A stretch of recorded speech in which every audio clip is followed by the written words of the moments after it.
Can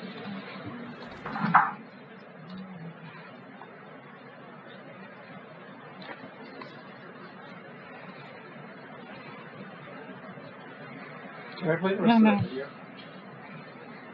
Having a hankering for that video. Well, I just started recording again. Until I'm finished with this book. 28 minutes. I guess you can. I can just mute it or whatever. I don't, I can't. I mute it. Record while I play video. I don't see a problem with that, do you? Okay, no. Good job. Okay. Reacher. You take off your headphones for a second.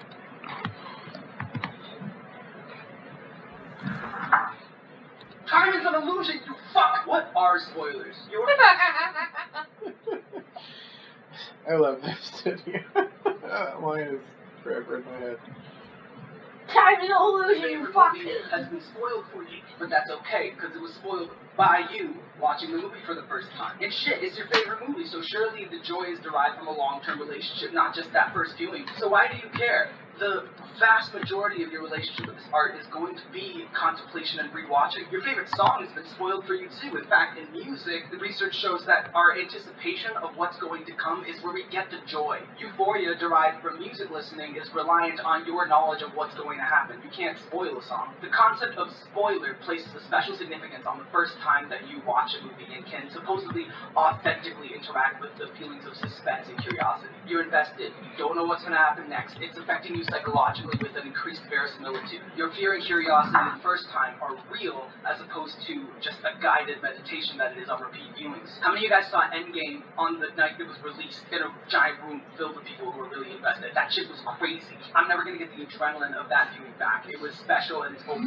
So when I say I don't want to spoil Denis Villeneuve's Arrival from 2016, I'm saying that the first time I watched it, I had a special experience. The film is designed to use your unfamiliarity with the plot to evoke a sensation that drives the point of the movie home. So insofar as we value this thing culturally, this authentic first experience, I encourage you to go watch Arrival. However, if you choose to continue watching on despite not having seen it, then I'm going to validate your choice. Because honestly, isn't the thrill of a first watch a little cheap?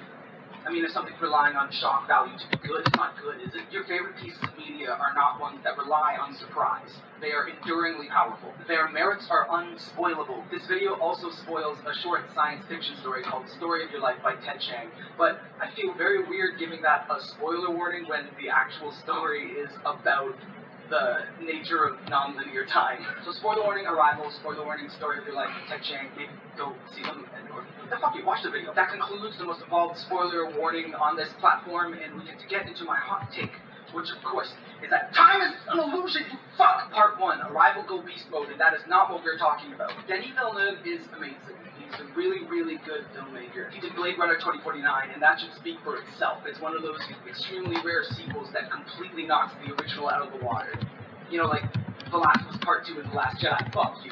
Arrival is based on Story of Your Life by Ted Chiang, and it follows the plot really faithfully. It's a highly successful adaptation. It keeps the heart and soul of the story and conveys all of the stuff that the story conveys, but it does it appropriate to the new medium. Both of the stories follow Louise Banks, a linguistic professor who is drafted into a global mission to communicate with aliens that just drop themselves in her backyard without warning. Her struggle to decipher the alien written language that they come to coin as Heptapod B leads her to reconfigure her relationship to time itself. You see, these aliens experience all of time simultaneously, whereas humans experience it sequentially. In our perception, everything that exists is the present. Our memory is the past, and the future is undecided. Our consciousness trudges along, second by second, realizing the hitherto unknown and releasing what is now considered the past into the ever-expanding abyss of history. This is how human beings experience life. Aliens experience it differently. Now, from the very start of the movie, we're subjected to flashbacks that are haunting Louise Banks. Her only beautiful daughter, the joy that they shared together, and her inevitable death at the hand of a terminal illness. We see her shrug off these flashbacks as she goes to work like normal, and she slaves away at deciphering the language of the heptapods. That's what the aliens are called. Did I say that? They're called heptapods, because they're like pods with 7 legs. It actually makes more sense in the short story, because in the movie, they kind of look like giant thumbs, but in the story, they're like a spherical thing with eyes all around its body, and its limbs are coming up from all angles, so they are actual actual, like, symmetrical beings. I don't know where I'm going to put this in the video.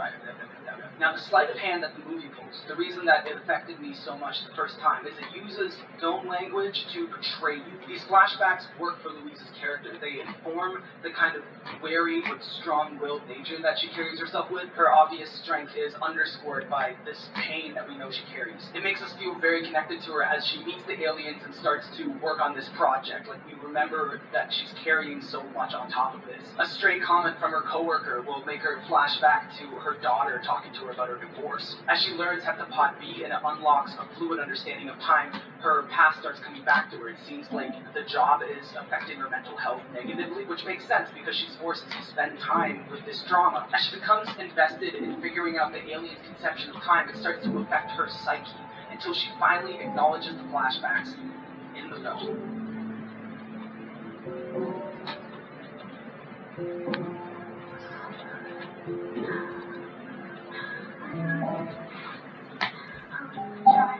She doesn't know who the girl is. These aren't memories from the past like we would readily interpret.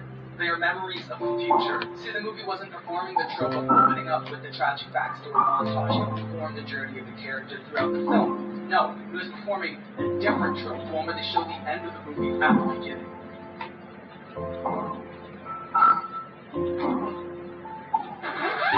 Yeah, that's me.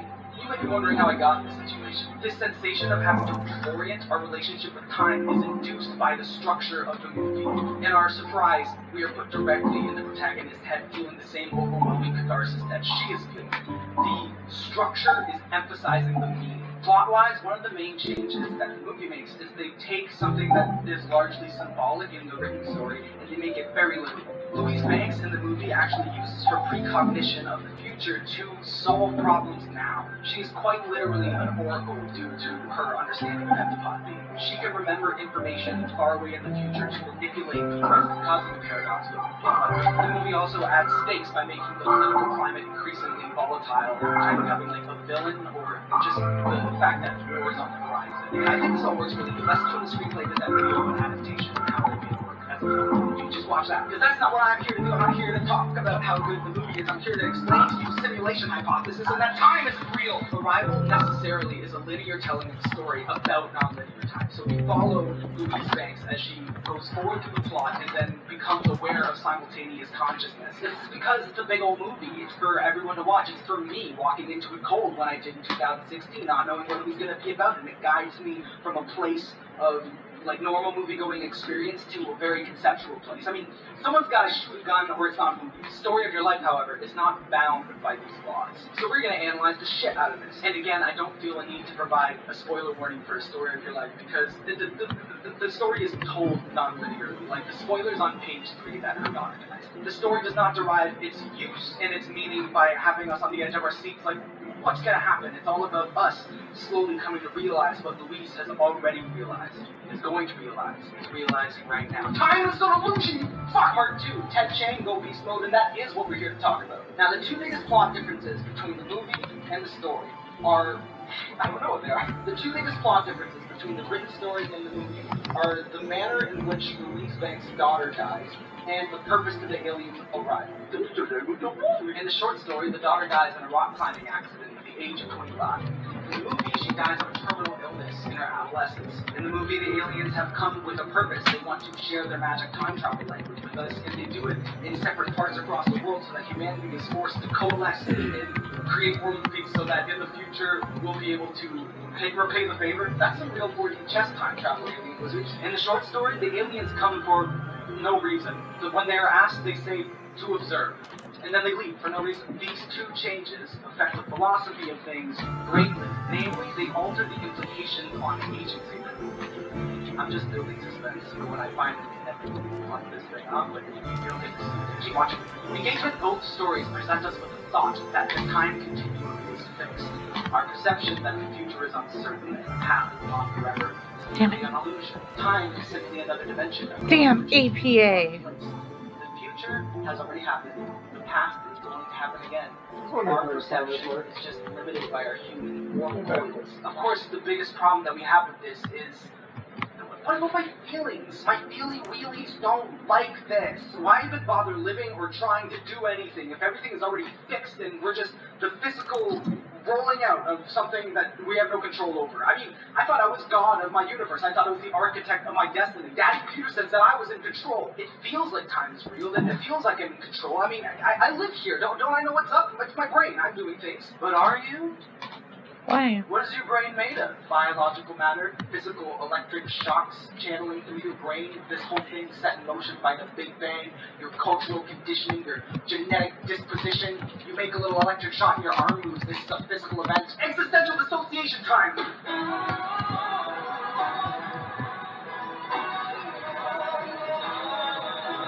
Hey, stay calm. It's okay. You think, therefore you are. You're still a person. You still have to wonder, love, make decisions, take control of your life. I would never want to disappoint you. This is all fun, cerebral, theoretical stuff to consider, but we do experience the universe sequentially. So, to our purposes, the future and the past are real, and we are in charge of our decisions and have to take responsibility for stuff. Keep watching the video, though, because this thing, engagement, this idea of time is an obvious threat to free will and personal autonomy. It means that everything that happens is a result of everything that came before. It means that fundamentally, we're not in control and we can't change anything. This is called hard determinism, and our brains don't like it very much. I mean, scientists like it, but they're a bunch of gay nerds that we hate, right? The way determinism is presented in these two bodies of work is different. In the movie, it's presented as something that can solve problems. Louise Banks uses her knowledge of the future to stop a global war. She uses the knowledge of the future to make a decision that she's going to have her child anyways. And she shares information from the future with multiple people. We find out at one point in the movie that she actually shares the fact that her daughter's going to die with her partner, and that's manifestly the reason that they ended up getting a divorce. Hey babe, I feel like I should mention, when we first made contact with those aliens and I learned their language, I gained a heightened consciousness of time, and as such had foresight and perfect memory throughout my entire lifespan, future and past. I knew that if we had a baby together, she'd die a horrific death in her youth, and I didn't share this information with you when you asked if I wanted to make a baby. I'm really, really sorry about that. How can I make it up to you? I can make you a soup or a friendship bracelet? So in the movie, history is paradoxically altered by the future. It's in a feedback loop, and that's just how stuff is. But the short story takes a slightly different stance. It goes quite far out of its way to explain that knowledge of all time simultaneously doesn't change history, it changes you. In Story of Your Life, nothing in the consequential course of Louise Banks' life changes as a result of her awakening, except for an increased sense of profundity in her existence. But how can this be? How? How can literally becoming aware of all of your life simultaneously, including the future, not affect your actions? Ted Chiang explained it. The existence of free will meant that we couldn't know the future. And we knew free will existed because we had direct experience of it. Volition was an intrinsic part of consciousness. Or was it? What if the experience of knowing the future changed a person? What if it evoked a sense of urgency, a sense of obligation to act precisely as she knew she would? Louise actively wonders this in regards to the Heptapods. They know everything that's going to happen, and yet they continue to do stuff. The phrase that Ted Chiang uses to describe this sense of motivation and worldview is enacting chronology. Performers who know their lines, speaking and acting reality into being. The participation in the existence of it sublime in of itself. The thought to deviate from the arc of reality is not possible or even relevant to consider. Now, Ted Chiang is atheist, but this felt like religion to me, to take the fatalistic and lean into it as a thing of beauty and meaning. Everything happens for a reason. Your moments of anger and love are manufactured, but no less yours, destined to be. The universe is perfectly designed. You are perfectly designed. Yes. You're meant to perform the play that is your life. Yes. To take a quick break from Ted Chiang, there's another science fiction called, I don't know, to me, Being God is a Big Responsibility, by Sam Hughes, or his pseudonym QNTM, like Quantum, I assume. He's built up this repertoire of, like, a bunch of short stories and just, like, stuff that they've done called Things of Interest. It's pretty good. It's pretty existentially horrifying. It's pretty good. I Don't Know, to me, is a shorter story than Story of Your Life, and it deals with a different concept. Simulation hypothesis. What is simulation hypothesis, you ask? You're going to regret asking. No spoiler warnings for this story because time isn't real. Consider one day in our distant future. Science has progressed to the point that we have enough computational power and data to enact a digital simulation of our reality, the Big Bang and everything that happened afterwards, in a computer. Of course, this is an insane amount of power and data that we have to require to do this. But, you know what else is an insane amount of power and data? This shit right here. Imagine going back to 1991 and giving a baby an iPad. They would die. Or giving a 14th century serf a bowl of Cinnamon Toast Crunch.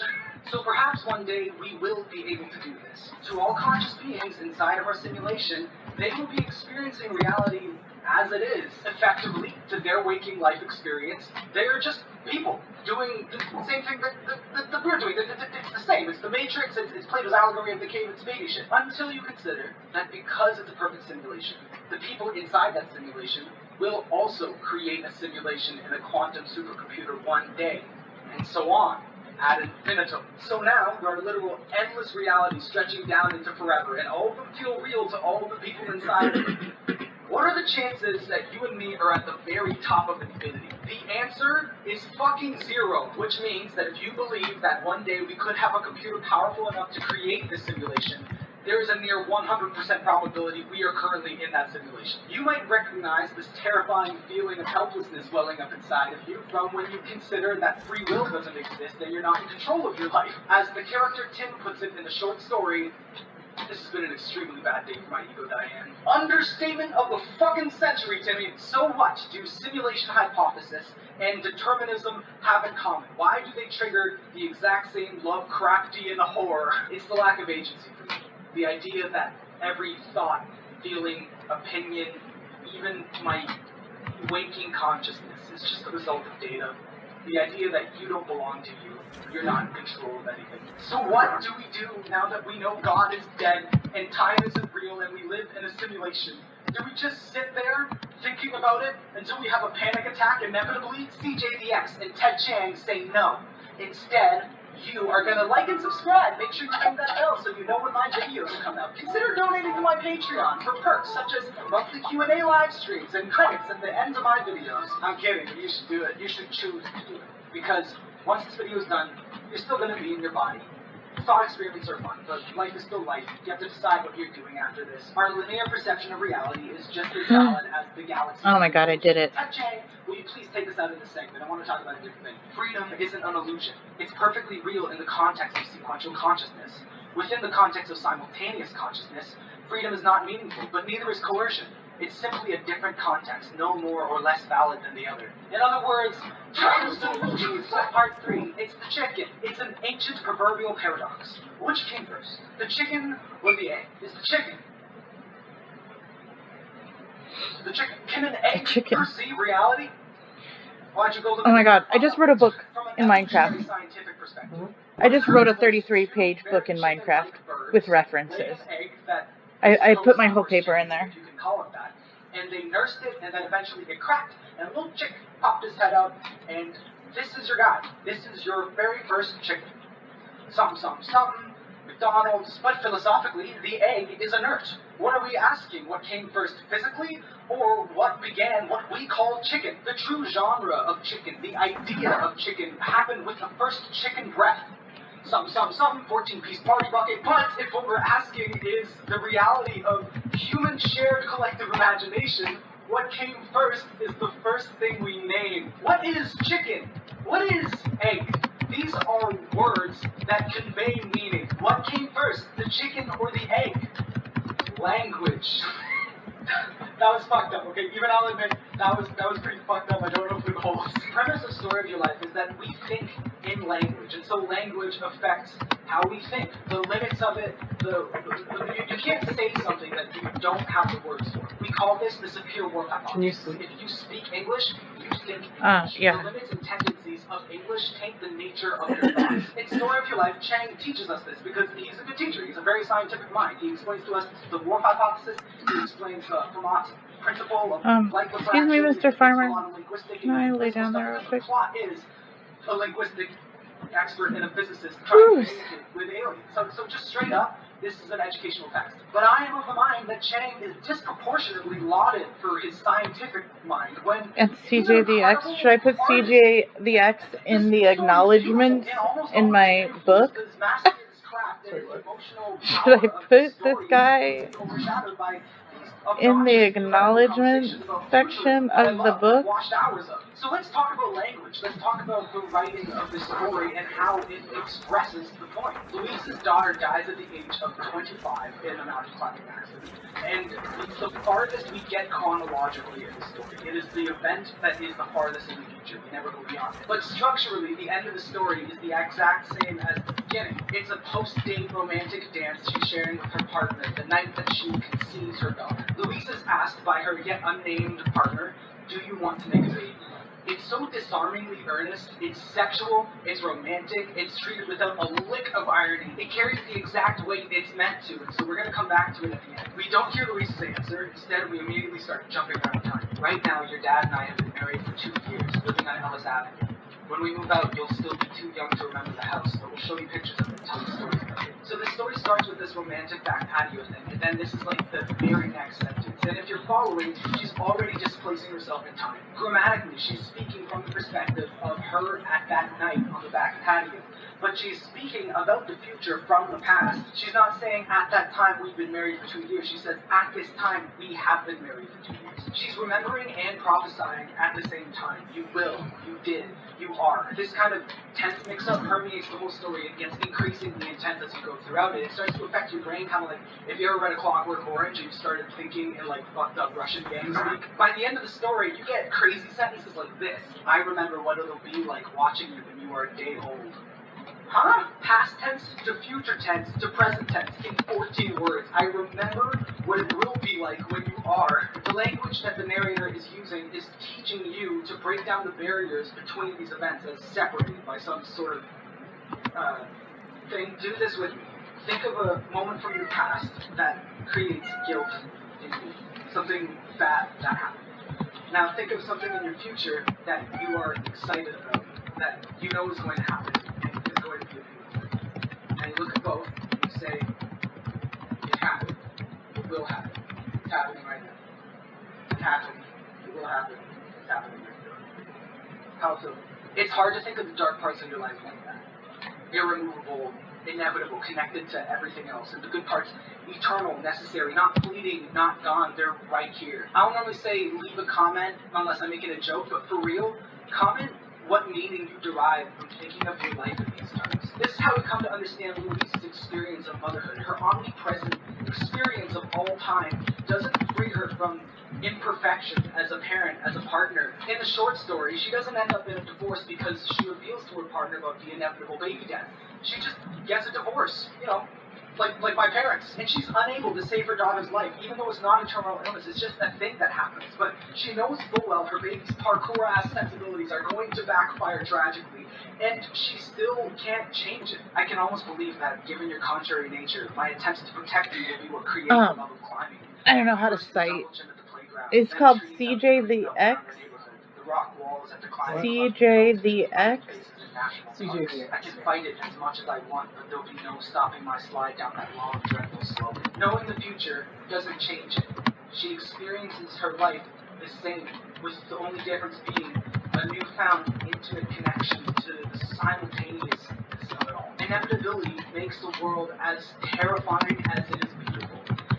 But so does consciousness where the future is completely uncertain. We have free will and everything's chaotic and random. So Louise's experience mothering her child through different phases of her life, all out of order, post-divorce, is one of the threads that is woven throughout the story in addition to communicating with aliens. The second one is Louise's growing affection for the physicist, her partner that she's doing this job with. A dork who says stuff like highly neat. I couldn't believe it. I was working with someone who modified the word neat with highly. He's not strikingly cool and confident, but he does have a charming lack of self-consciousness. He's smart and he's passionate, and they grow to rely on each other as they're forced to deal with government officials who are all focused on like trade and what can we offer them, even though the aliens keep saying they're just here to observe. Louise has to make progress in advancing their shared vernacular before Gary can even start to talk about science with them. So he endures a bit of a frustrating existence. And then, when finally they have enough language to actually discuss things, it seems like the aliens don't understand even our most fundamental mathematics. If you're paying attention, you'll understand why, because they're experiencing the universe in a fundamentally different way than us. For us, cause-effect is the simplest way to talk about physics, but for them, it's about like the totality of phenomena. Because there's a lot of science where nature only makes sense, not because of a cause-effect relationship, but because the laws of physics must be fulfilled. Like beams of light and waves and stuff, they know where they're going before they get there, and that changes how they get there. That's true. If you look into this shit, it's really fucked up. Like particles that behave differently when they're observed as opposed to not. Like, it's fucked up. When Gary makes his first breakthrough with the heptapod scientifically, he comes into Louise's office and he explains it excitedly to her, and the scene ends like this. I think this is the wedge that we've been looking for, the one that cracks open the formulation of physics. This calls for celebration. He stopped his pacing and turned to me. Hey, Louise, want to go over dinner? My treat. I was mildly surprised. Sure, I said. Oh my God. Gary's the father of her child. I just got goosebumps because I read the story. I don't think I've seen another story that so captures the randomness and the organic nature of finding love. You just meet people all day, all the time, and then one of them just ends up being a giant part of your life. That's fucked up. The sneak attack of the story is we're traveling forward in time and backward in time to get back to the first sentence. 3 separate plot lines, meeting aliens and understanding time, falling in love, raising a child. They're all the same story, intimately connected. The only thing separating them was the limits of our perception. Do you get it? Take the immediate moment of where you are, what device you're watching this on, what you're wearing, what room you're in, what time of day, and take the summer of 2020, the first COVID summer, and remember how you spent it and who you spent it with. It happened. It will happen. I didn't. Right now. It happened. It will happen. It's happening right now. The Yeah, question I- Gary asks Louise at the beginning and at the end of the story is, do you want to make a baby? It seems like he's offering her a choice, but from her perception, all the choices have Okay. been made. She's experienced You want me to bring you the bell? simultaneously. And when she says yes Sure. in response, she's not responding, Wait, yeah, let's bring have me the sex bell? Why? and make a daughter. She's saying, yes, I want to. You said you knew where you wanted to Oh, put it. Yeah, I do. You ready to place the Part 4, Okay. let's Yeah, solve I God. just- Fuck, I missed solve I this. By just definition, wrote the book. we cannot I want you to understand look at that. it. You understand what I'm saying? When you talk about an extra-dimensional being that is Come to beyond there. our To your conception, right, to your right, by to your right. definition, we are living in a sandbox of Yay. tools, and that's all we have. When we're talking about something outside of it, the existence of such a being is Look in the chest. Under the white bed.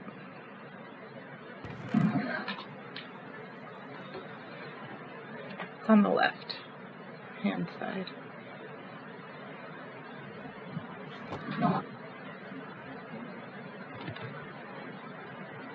You don't have to like read it, but will you open it up and flip through it?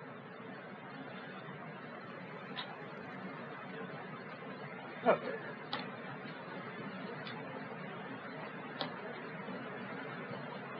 Oh, there's a space. Ah, I can't edit it. No! Just kidding.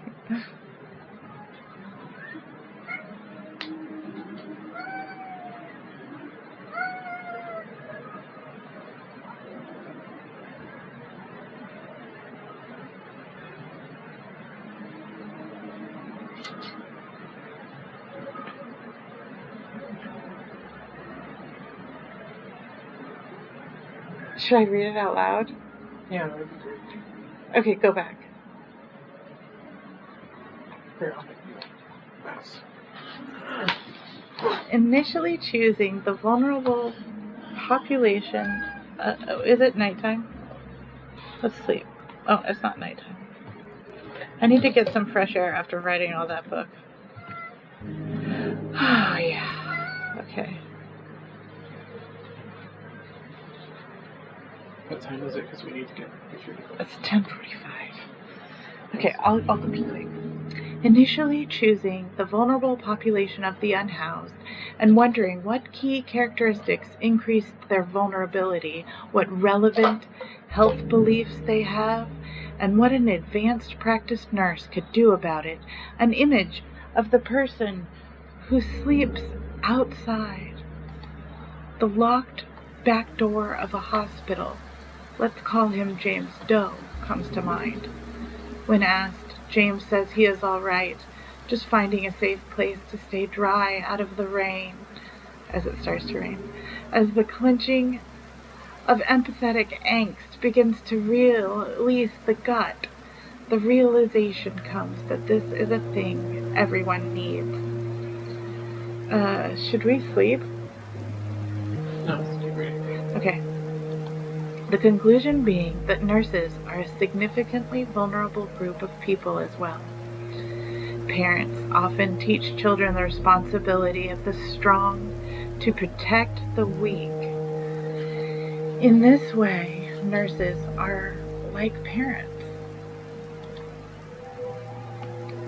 There is no vulnerable population that comes to mind that is not in the process of being protected by nurses. Like Lois Lane said to Superman, "You've got me, but who's got you?"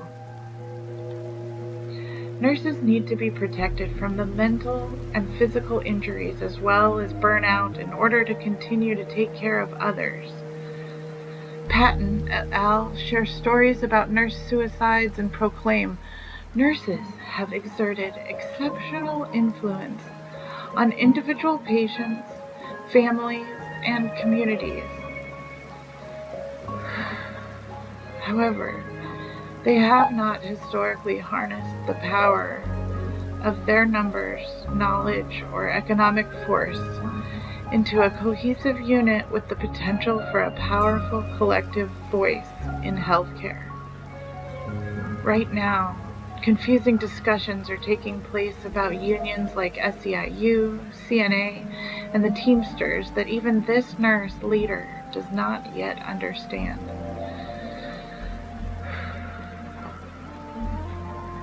Unsure how to navigate this role in the collective voice of nurses.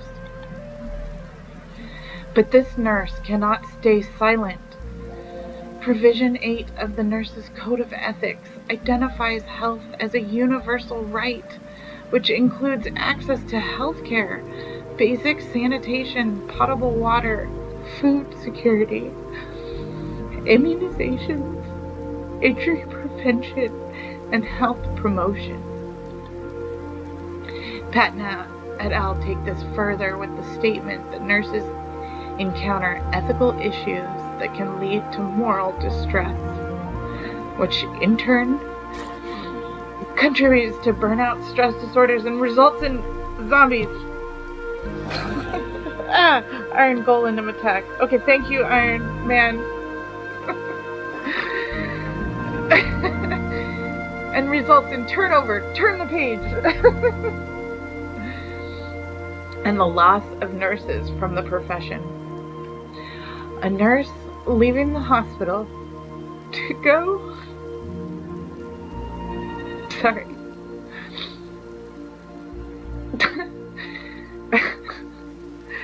To go to a safe home with a supportive family or other places where they're not supported. And being unable to offer James a bed to sleep in increases stress and compassion fatigue. Yay, I'm crying like Keith Ballard. It's honest.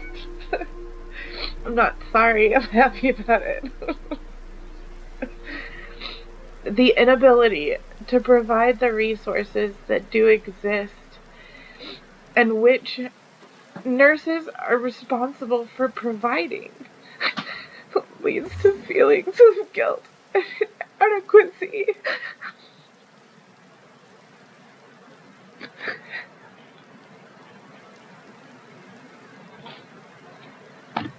Okay, I'm fine.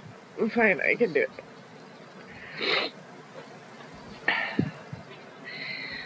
The belief that it is nurses' responsibility to help others despite societal constraints.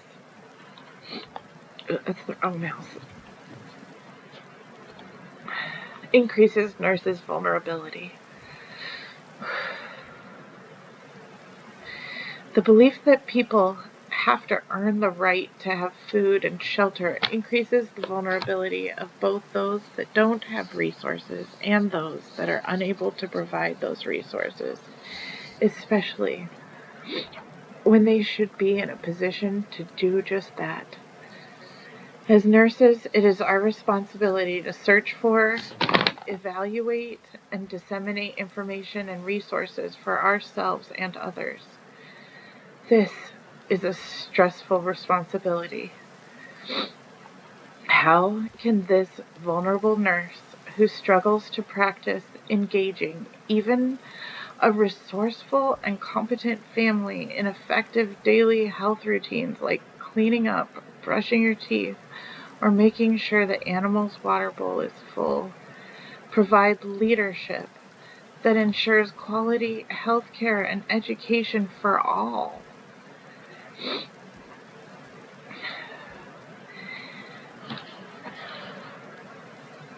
Advocating in support of nurses' continuing ability to eliminate health disparities of other vulnerable populations can be accomplished in several ways.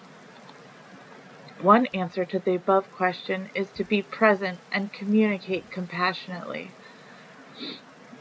Each individual in a given population may have different characteristics and various beliefs. Some people believe that others need to earn food and shelter, and often nurses believe they have to continue caring for others even when they themselves are struggling to function in daily life. As Flaubert et al. 2021 state in the landmark federal decree, The Future of Nursing 2020-2030, charting a path to achieve health equity. For nurses to address the many social determinants that influence health, from housing to violence to poor air quality, they must first feel healthy, well, and supported themselves. Have care and understanding for yourself and others. Being supported is a path to being supportive. One story about Reacher's Clock story we'll tell you in the next episode. Because the link doesn't work. Exemplifies how to communicate understanding. To see from others' perspectives and engage all stakeholders in the desire to accomplish a common goal is paramount. I think of stakeholders as Minecraft people with the stake in their hand. All the stakeholders. I just picture them all Minecraft people. Christopher et al. 2015 support using the power of narrative in policy making. Advanced practice nurses can use stories like this to prompt conversations that elicit the understanding of others' perspectives, as well as convincingly communicate their own perspectives. This mutual understanding, using language others understand, must be in place in order to convince people to collaborate to solve the problems we collectively identify as important to resolve. Talking to people every day, promoting inclusion, and eliminating microaggressions that stall progress is another key practice that nurses must engage in to promote positive change.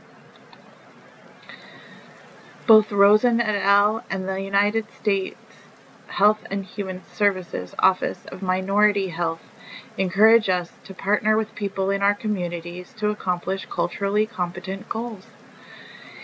Even vulnerable nurses can continue to communicate with persistence, kindness, and empathy when emotions run high in a thread about union issues or whatever, as long as they are supported.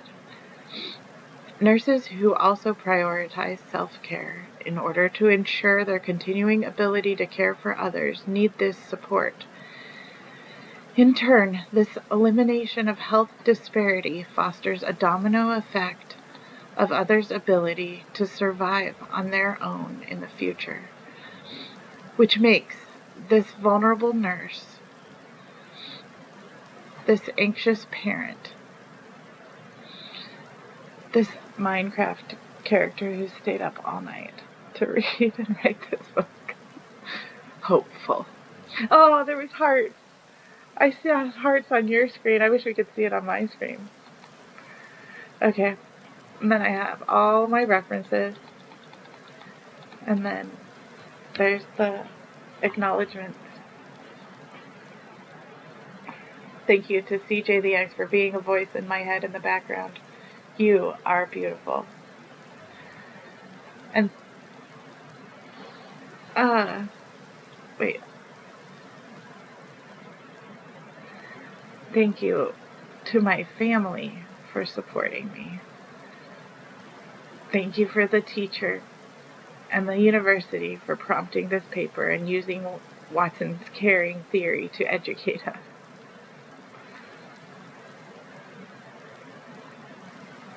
And thank you, reader, for reading this. It's good, right? I like it. I feel proud.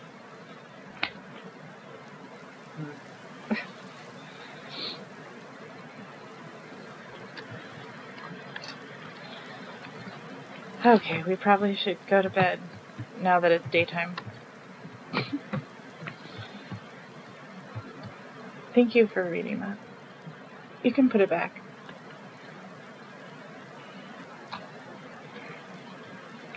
Or not. What's the best direction?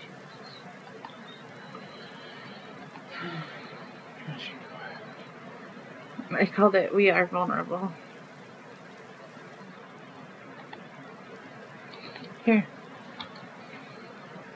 Let's put the bell up. Yeah. Should I put a bookcase to hang it from? That might be fun. Sure. Why not? I don't know. I don't know what happened to my bunny. Oh no. Do cats kill bunnies? Yes. Okay. There are a lot of cats that I've seen. Oh, I bet the cat got it. I don't know. You gotta have a hutch where the cat can't get it. Yeah. It didn't even occur to me. I just. Yeah, I forgot that they do that too. Okay, so in this town square with the tree. Yeah. Ideally, like hanging off the tree somehow. I think we should hang it from this. That works. That's for me. I think we should actually cut down this tree and move it. I don't think we need to cut it all the way down. I do. Okay. Okay.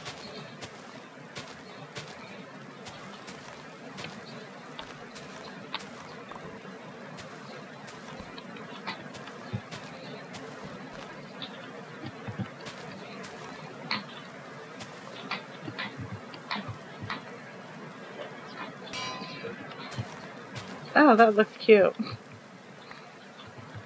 And that makes me really happy because now both of them have two things. This one has a crafting table and that one has a bookcase and a bell. I love it too.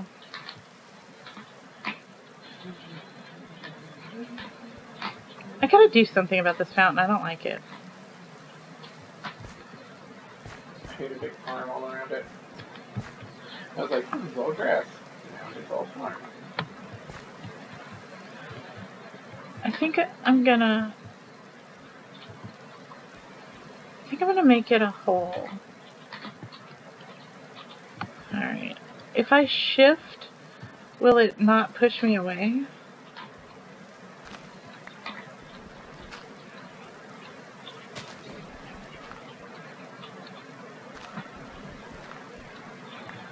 Okay, there. I guess. I don't know.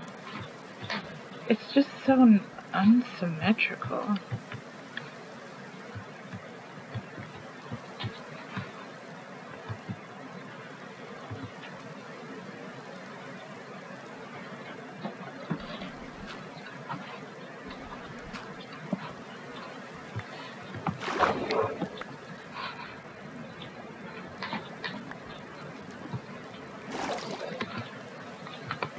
It would be cool to have coral down there, I guess.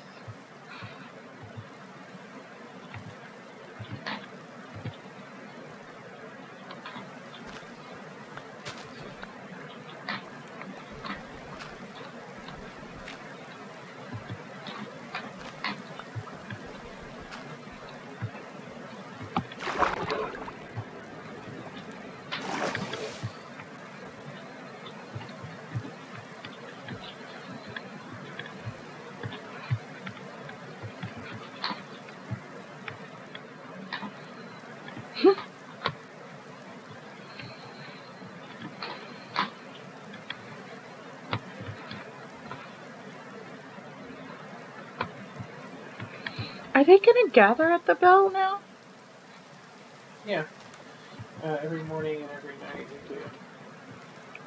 It might not be until after the next morning starts, but the show tomorrow. That's usually how it goes.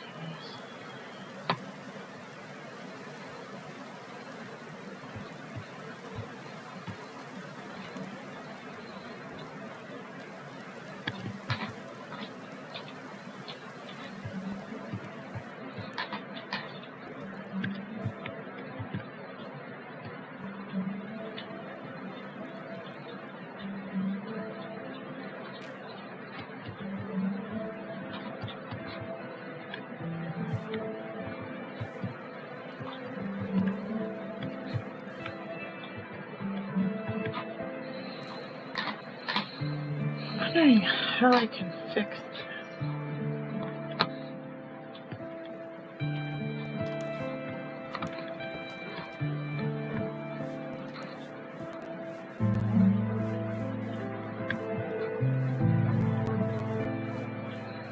You really have been working on the paths.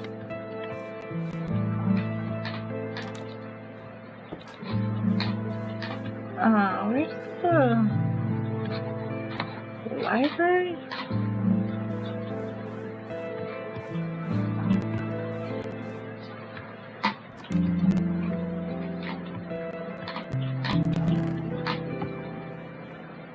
There's like 3 libraries.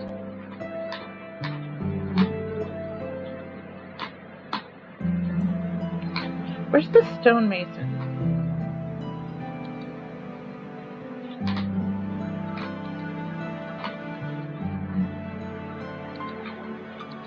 I'm gonna put the clay balls near your diamond shovel.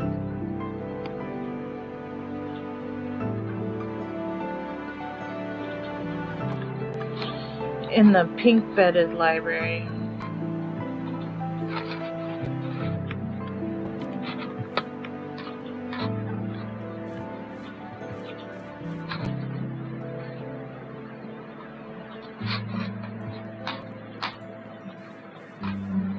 Oh, they're gathering. They're gathering at the bell. Hi.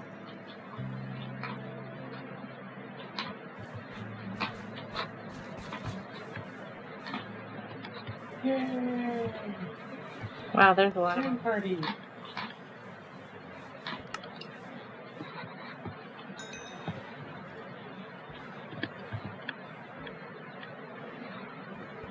And look, there's still some people that don't make it all the way over there. Like the Fletcher. I was wondering if that would happen.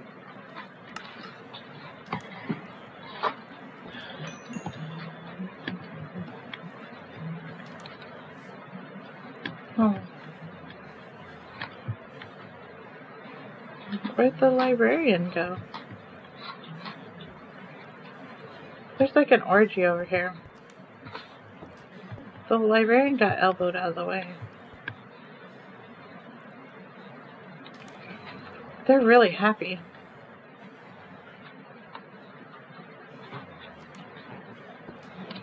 Impaling 3.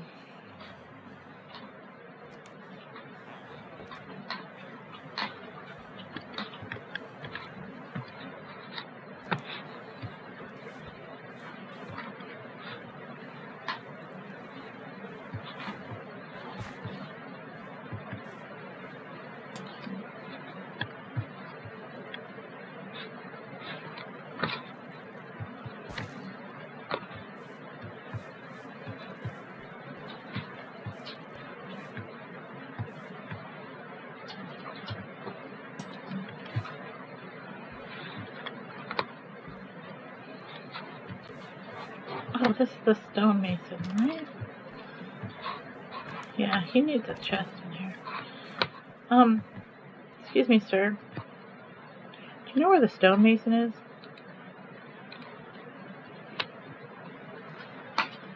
I put the clay in that chest. Mhm.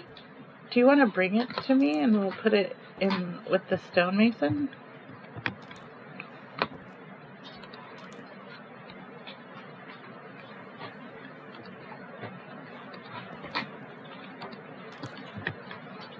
You know where the stonemason lives, right? Yeah. No, but I'll find it. But I don't see the clay Oh, here. shit, I didn't need that. I don't see a clay in here, so.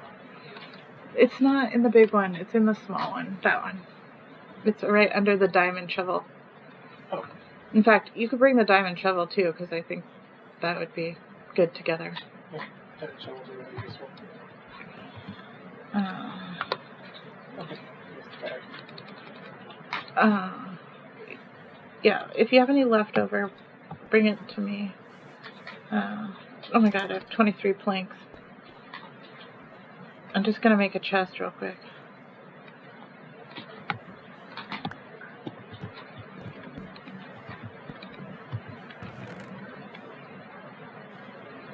Can you put the diamond shovel in this chest?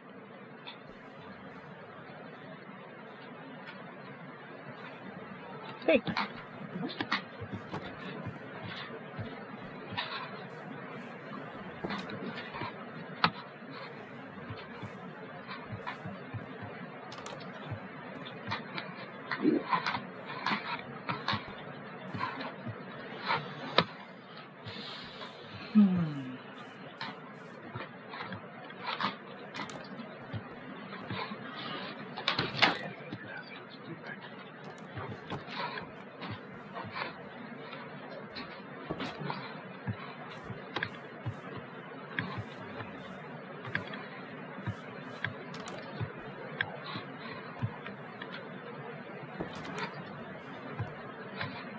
Sorry, didn't mean to close the door in your face.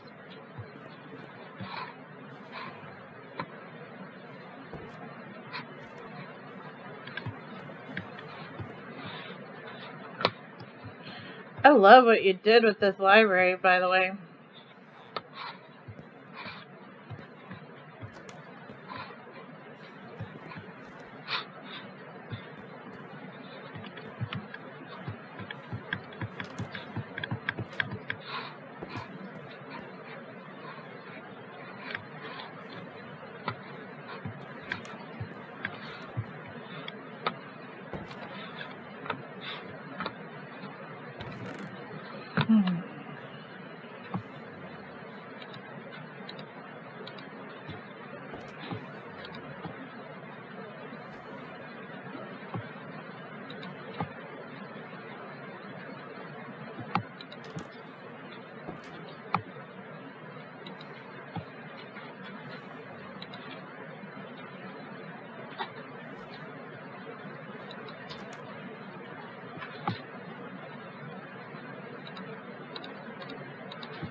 Wait, sorry.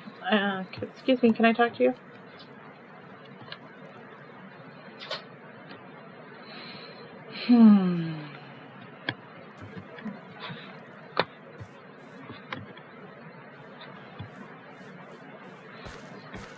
Excuse me. Would you like some wheat?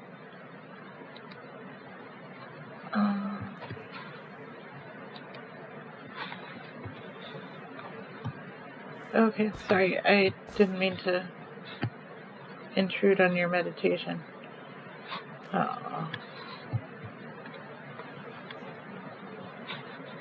Yay.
Oh, excuse me. Pardon me.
Hey, Starbuck, can you come sleep?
Here you go, baby waffles.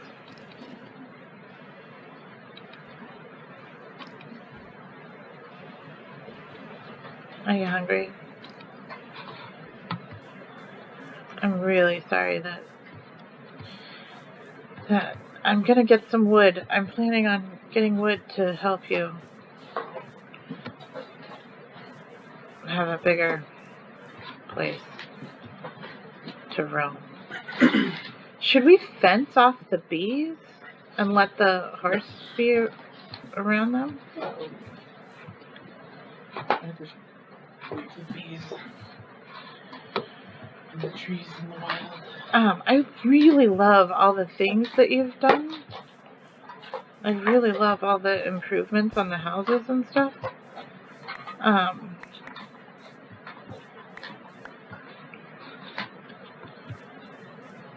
And I like the way that you do this.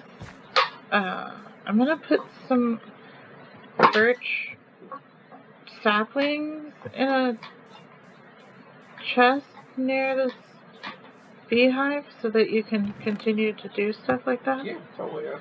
That's where I've been trying to remember. Until recently, I didn't have any spare birch saplings. So I was just planting them all.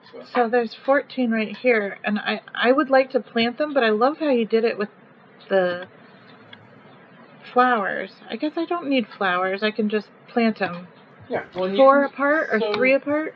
Well, you can also just do that. Around that area, there's lots of flowers. So you can just run around and anywhere you see a flower, plant a tree. I've done that before, and you end up with these like dense patches of trees, and it's kind of cool. Like, you know. Yeah. That's what I've been doing with the extra ones, and I'll also like lay out a row here and there for like quick harvesting. Yeah, I like that. The extra ones I just plant all over the place wherever I happen to see a flower.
Have you been down there yet?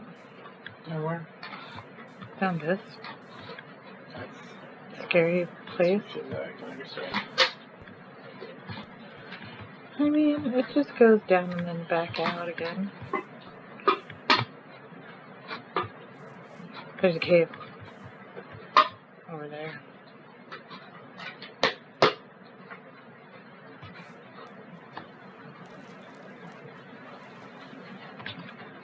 Oh, there's iron.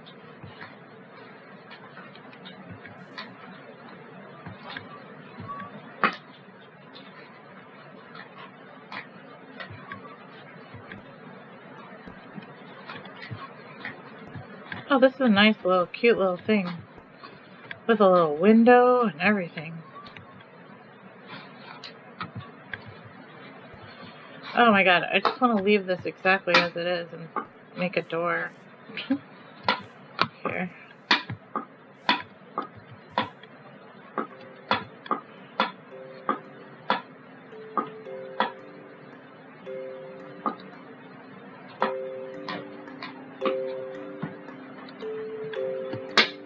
I'm not gonna do anything with it now, though.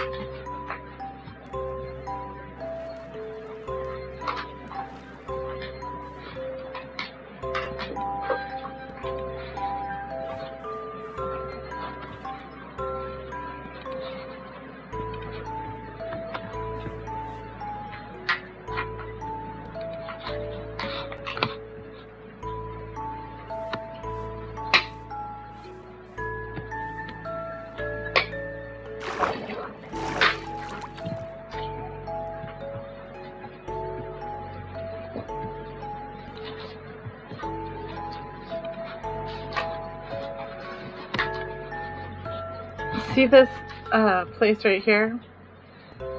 So,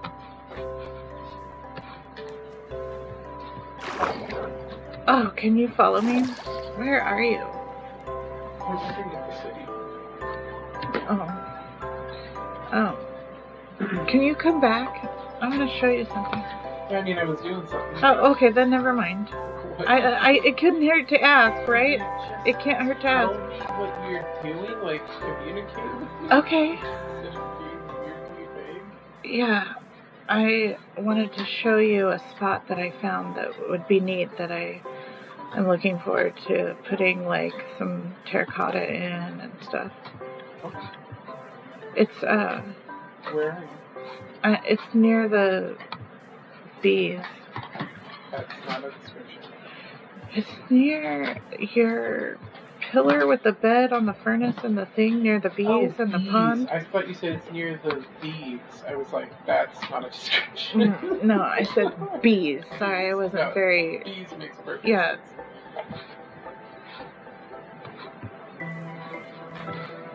Yeah, I put the bed up high to reduce the chance of getting blown out. Yeah, that makes sense. Alright. So follow me.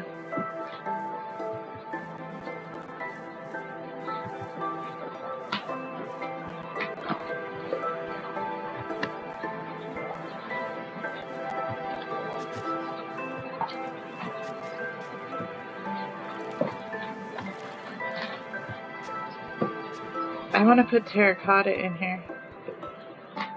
You know, glazed terracotta Yeah. in this perfect place for it. And make a little like seating area. Like a little picnic area spot.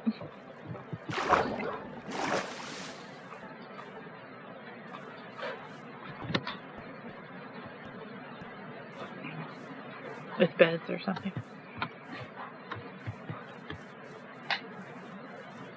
With a bed bench and a like leafy trellis or something. Just for sitting and reading.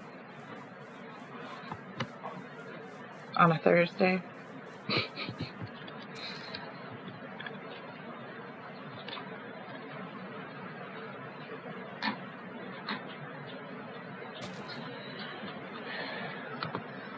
Oh yeah. Alright, so what's next? Bedtime, right? Yeah, bedtime. I know. I have one thing I need to do. Okay, good. There, here. How come I didn't get very many apples from those birch trees? Oh, good, you're in here.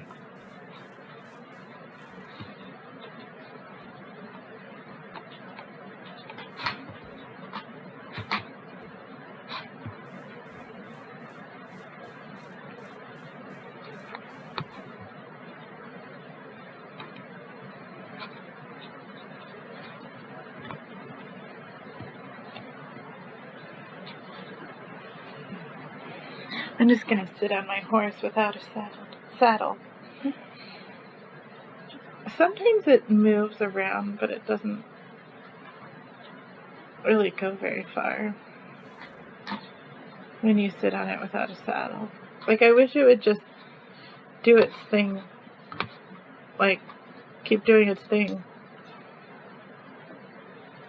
It'd be even better if they like gave it like a full AI and like it's just went for a run. It was like, oh, we're going for a run. You know, like Yeah. horse might actually do. Like, Yeah. Be like, oh yeah, let's see that thing I liked. That would be really scary. Oh my god, it would be so cool. It would be really scary. Not being able to control it. Yeah. Yeah. You gotta trust your horse. Yeah. Unfortunately, your horse is fucking AI, so. Right? Oh god. As long as I was the one that like had input into programming it and it wouldn't do stupid shit. Well, so it would I need to think be this was my last programmed. picture of the night. The way I'm imagining it, it would be. Yeah, I think that's good, Reacher. If you can pick your last. But you also brush your teeth, okay? I'm no choice. You can brush your teeth after if you want, but please don't make it a thing. Oh.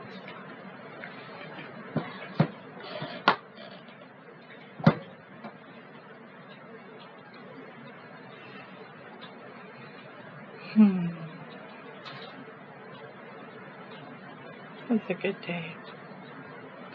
I am here. I am safe. I am moving. Right? God. Citation. Citation me. God. Silly.